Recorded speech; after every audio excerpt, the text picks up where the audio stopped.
Hello guys, कैसे हैं आप लोग। तो चलिए शुरू करते हैं 13 और 14 नवंबर का करंट अफेयर्स।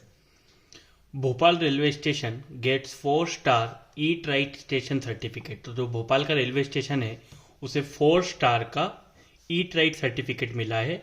ये जो सर्टिफिकेट दिया जाता है ये FSSAI के द्वारा दिया जाता है, जिसका फुल फॉर्म होता है food safety and standard authority of India.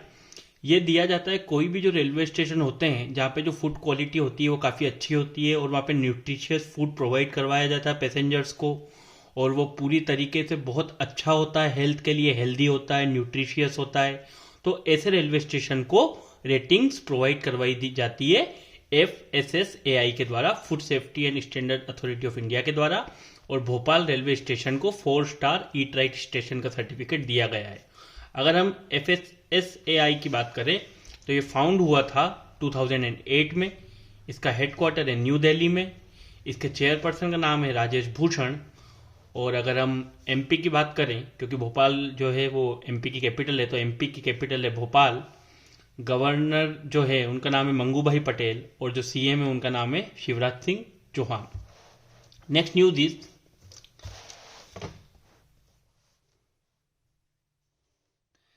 Kerala tourism wins responsible tourism global award. तो लंदन वर्ल्ड ट्रेवल मार्ट जो कि लंदन में ऑर्गेनाइज हो रहा है, वहां पे जो केरला टूरिज्म है उसे रिस्पॉन्सिबल टूरिज्म ग्लोबल अवार्ड से नवाजा गया है। ये जो अवार्ड उन्हें मिला है तो केरला गवर्नमेंट का एक प्रोजेक्ट है स्ट्रीट प्रोजेक्ट। स्ट्रीट प्रोजेक्ट जो है, तो स्ट्रीट का फुल फॉर्म होता है S से सस्टेनेबल, T से टेंजिबल, R से रिस्पॉन्सिबल, E से एक्सपीरियंशियल, E से एथनिक एंड T से टूरिज्म हब्स। तो ऐसी हब्स वहां पे उन्होंने डेवलप करने के लिए केरला गवर्नमेंट ने प्रोजेक्ट लॉन्च किया है जो कि टूरिज्म फ्रेंडली हो, इन्वायरमेंटल फ्रेंडली हो। तो उसके लिए केरला टूरिज्म को रिस्पॉन्सिबल टूरिज्म ग्लोबल अवार्ड दिया गया है लंदन वर्ल्ड ट्रेवल मार्ट में। ये जो स्कीम है ये मार्च 2022 में केरला गवर्नमेंट ने इंप्लीमेंट की थी। केरला की बात करें तो कैपिटल है थिरुवनंतपुरम, CM का नाम है पिनरई विजयन और गवर्नर है Arif Mohammad Khan. Third news is Manipur to celebrate Amur falcon festival. तो आमर फैल्कन फेस्टिवल जो है वो मणिपुर में सेलिब्रेट किया जाएगा 14 नवंबर में। ये जो है इस फेस्टिवल का 7th एडिशन होगा। जो आमर फैल्कन होता है ये world's longest flying migratory bird. Migratory bird मतलब ऐसे बर्ड जो एक पर्टिकुलर सीजन में एक कंट्री से दूसरी कंट्री ट्रेवल करते हैं अपने आप को क्लाइमेटिक कंडीशंस में एडेप्ट करने के कारण। तो ये जो आमर फैल्कन है ये यूजुअली साउथ अफ्रीका में पाया जाता है।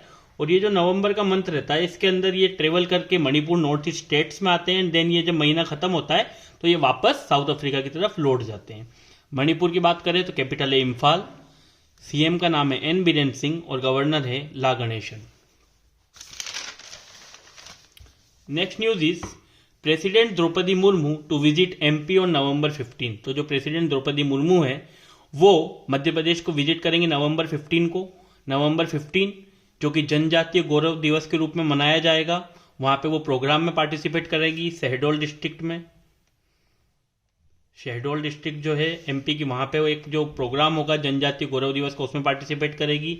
इसी सेम डे को पेसा एक्ट ये भी ऑफिशियली इंप्लीमेंट किया जाएगा स्टेट में। पेसा एक्ट क्या होता है? पेसा का फुल फॉर्म होता है panchayat extension to schedule areas. Panchayat जो है उसका एक्सटेंशन करना शेड्यूल एरियाज की तरफ। जो पेसा एक्ट है ये 1996 में आया था और इसमें जो शेड्यूल एरियाज में जो रहती है ट्राइब्स उनका ज्यादा से ज्यादा पार्टिसिपेशन करवाना लोकल गवर्नमेंट में, लोकल गवर्नेंस के अंदर, that is the main motive of the PESA act. तो पेसा एक्ट 1996 में आया था। इसका फुल फॉर्म होता है panchayat extension to schedule areas. Next news is Bihar government inks pact with ICCR। Bihar government ने एक पैक्ट या फिर आप MOU साइन किया ICCR के साथ, Indian council for cultural relation के साथ। ये क्यों किया है? ताकि बिहार में जो भी एथनिक प्रोडक्ट बनाए जाते हैं, जो वहां पे आर्ट एंड क्राफ्ट की चीजें हैं, जो वहां पे हैंडीक्राफ्ट बनाए जाते हैं, उनको ज्यादा से ज्यादा पॉपुलराइज किया जा सके, जिससे कि वहां के जो आर्टिशियंस है उनकी इनकम बढ़े, वहां पे जो भी चीज हैंडीक्राफ्ट वगैरह बनाए जाते हैं उनकी पॉपुलैरिटी बढ़े। इसलिए बिहार गवर्नमेंट ने MOU साइन किया है Indian council for cultural relations के साथ। अगर हम ICCR की बात करें तो ये फाउंड हुआ था 9 अप्रैल 1950 को। इसका हेडक्वार्टर है न्यू दिल्ली में और इसके जो प्रेसिडेंट है उनका नाम है विनय सहस्त्रबुद्धे। बिहार कैपिटल है पटना, सीएम है नीतीश कुमार और गवर्नर का नाम है Phagu Chauhan. Next is world kindness day. तो वर्ल्ड काइंडनेस डे हर साल 13 नवंबर को मनाया जाता है और ये पहली बार 1998 में मनाया गया था। Next news is 2025 kabaddi world cup to be hosted by West Midlands. तो वेस्ट मिडलैंड्स करके एक रीजन है यूके में, यूनाइटेड किंगडम में। तो 2025 का जो कबड्डी वर्ल्ड कप है वो होस्ट किया जाएगा वेस्ट मिडलैंड के द्वारा। यूके यूनाइटेड किंगडम, कैपिटल है लंदन, करेंसी है पाउंड स्टर्लिंग और जो पीएम है वो है Rishi Sunak. Next is Mehuli Ghosh bags gold medal in the Asian airgun championship. Asian airgun championship जो कि एक डेगू साउथ कोरिया में जगह है वहां हो रही है। तो मेहुली घोष जो एक इंडियन शूटर है, उन्होंने 10 मीटर एयर राइफल इवेंट में गोल्ड मेडल इंडिया के लिए जीता है। साउथ कोरिया, कैपिटल है सियोल, करेंसी है वॉन और प्रेसिडेंट का नाम है Yoon Suk Yeol. Next news is world diabetes day. तो वर्ल्ड डायबिटीज डे 14 नवंबर को हर साल मनाया जाता है। यह बर्थडे होता है फ्रेडरिक बेंटिंग का। फ्रेडरिक बेंटिंग कौन थे? ये वो साइंटिस्ट थे जिन्होंने इंसुलिन हार्मोन की खोज की थी चार्ल्स हर्बर्ट बेस्ट के साथ 1922 में। तो जैसे कि हम सब जानते हैं कि डायबिटीज जो डिसीज होती है उसमें इंसुलिन का यूज किया जाता है पेशेंट्स के द्वारा। तो उसकी जो खोज की थी, उसकी डिस्कवरी की थी 1922 में फ्रेडरिक बेंटिंग ने की थी और उन्हीं के बर्थडे को वर्ल्ड डायबिटीज डे के रूप में मनाया जाता है।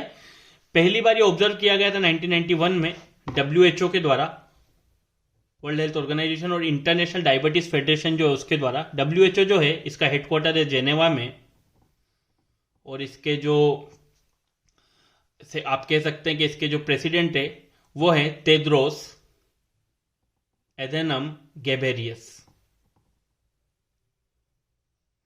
और 2022 की जो थीम है वर्ल्ड डायबिटीज डे की वो है access to diabetes education. Next news is 7th edition of Indo French joint air exercise culminates in Jodhpur. India और फ्रेंच की जो एयरफोर्स है उनके बीच में जो ज्वाइंट एयर एक्सरसाइज ऑर्गेनाइज की जाती है उसका 7th एडिशन जोधपुर में हुआ है और इस जो एक्सरसाइज का नाम है वो है Garuda 7th। Next is ASEAN agrees in participate to admit East Timor as 11th member. ASEAN ने 11th मेंबर के रूप में ईस्ट तिमोर को मतलब एक्सेप्ट कर लिया है एज ए मेंबर। तो अब आसियान में जो मेंबर कंट्रीज हो गई वो हो गई है 11 मेंबर कंट्रीज। ईस्ट तिमोर जो है ये साउथ ईस्ट एशिया की youngest country in the sense क्योंकि इसको सबसे बाद में इंडिपेंडेंस मिली थी इसलिए इसे यंगेस्ट कंट्री कहा जाता है साउथ ईस्ट एशिया में।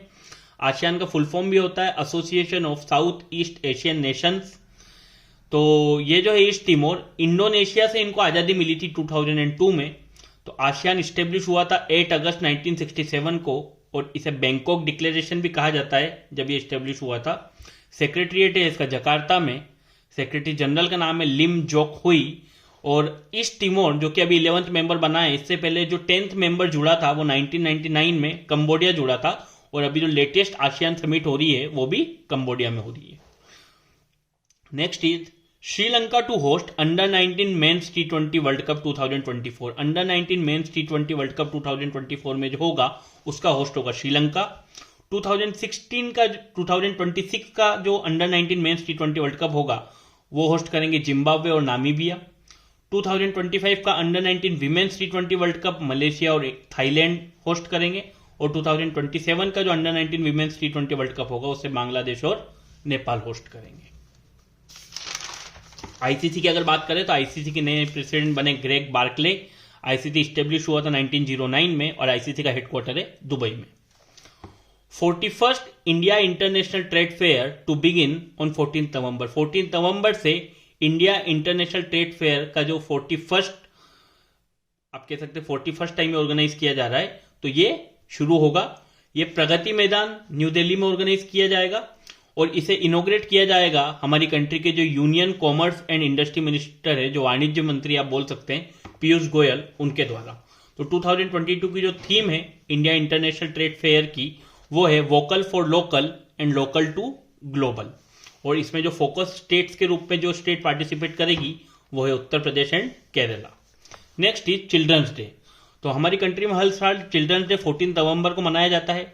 इसे नेहरू जयंती भी कहा जाता है क्योंकि हमारी कंट्री के जो फर्स्ट प्राइम मिनिस्टर थे जवाहरलाल नेहरू, उनका ये जन्मदिन भी होता है। क्योंकि जवाहरलाल नेहरू जो थे वो बच्चों से काफी प्रेम करते थे, इसलिए उनके जन्मदिन को हमारी कंट्री में चिल्ड्रंस डे के रूप में मनाया जाता है। और वर्ल्ड चिल्ड्रंस डे जो है वो हर साल 20 नवंबर को मनाया जाता है। Next is WPI inflation in October eases to 8.39%। जो होलसेल प्राइस इंडेक्स इन्फ्लेशन होता है वो अक्टूबर में कम होकर 8.39% हो गया है। और मार्च 2021 के बाद पहली बार ऐसा हुआ है कि ये 2 डिजिट मार्क से नीचे आया है। इन्फ्लेशन की अगर हम बात करें तो इसमें जो होता है कमोडिटी के रेट होते हैं वो बढ़ जाते हैं और जो परचेसिंग पावर होती है वो कम हो जाती है। तो दिस इज कॉल्ड इन्फ्लेशन।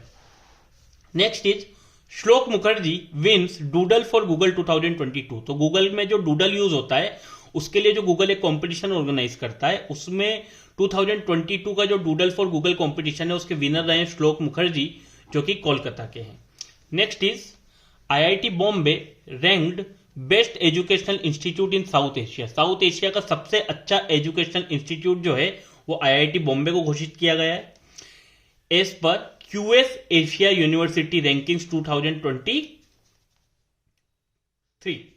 तो ये जो रैंकिंग आई है QS एशिया यूनिवर्सिटी रैंकिंग्स, उसके अनुसार IIT बॉम्बे साउथ एशिया का सबसे अच्छा एजुकेशन इंस्टीट्यूट है। IIT बॉम्बे की रैंक रही है 40th। और इंडिया के बहुत सारे इंस्टीट्यूट हैं जो कि इस लिस्ट में रहे हैं टॉप 100 के अंदर, जिसमें IIT Delhi 46, IISc Bangalore 52, IIT Madras 53, IIT Kharagpur 61, IIT Kanpur 66 and university of Delhi 85। और इस रैंकिंग को जो टॉप किया है वो चाइना की पेकिंग यूनिवर्सिटी ने किया है। And the last news is MTV European music awards 2022 announce कर दिए गए हैं। इसमें जो सबसे बड़ी 2 कैटेगरी है, बेस्ट सॉन्ग निक मिनाज को उनके सॉन्ग सुपर फ्रीकी गर्ल के लिए दिया गया है और बेस्ट आर्टिस्ट टेलर स्विफ्ट को मिला है। So this is all about current affairs of 13th and 14th नवंबर। हम आशा करते हैं आपको ये वीडियो अच्छा लगेगा, और अगर वीडियो अच्छा लगता है तो प्लीज़ वीडियो को शेयर कीजिए, सब्सक्राइब कीजिए। Thank you so much. पढ़ते रहिए।